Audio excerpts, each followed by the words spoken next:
Pakistan team ने south Africa को एक तारीखी बरतनाक शिकस्त दे दी है, क्योंकि आखिरी 6 बॉलों पर 41 रन चाहिए थे और साउथ अफ्रीका ना बना सके, जिसके बाद पाकिस्तान टीम सेमीफाइनल में भी पहुंच सकती है। और उसके बाद आज के मैच के बाद पॉइंट्स टेबल जब जारी हुआ तो एक हलचल मच गई है।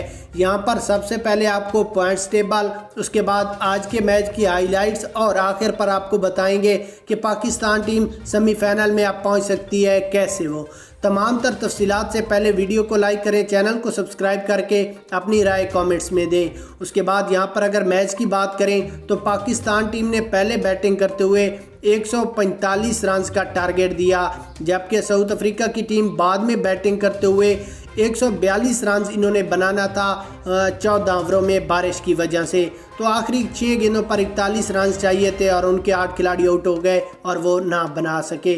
उसके बाद अगर पॉइंट्स टेबल की बात करें तो आज के मैच के बाद पाकिस्तान टीम को 2 पॉइंट्स मिले और अगला मैच जीतकर पाकिस्तान सेमीफाइनल के लिए क्वालिफाई कर सकता है। बैटिंग लाइन की बात करें तो बाबर रिजवान तो कुछ ना कर सके, लेकिन जब शादाब खान पर बारी आई तो शादाब खान ने छक्के और चौकों की बरसात करके 52 रन की इनिंग्स खेली, जबकि इफ्तिखार अहमद ने 51 रन की इनिंग्स खेली। बॉलिंग लाइन की बात करें तो शहीनशाह अफरीदी ने 3, शादाब खान ने 2, मोहम्मद वसीम जूनियर और नसीम शाह ने एक खिलाड़ी को आउट किया।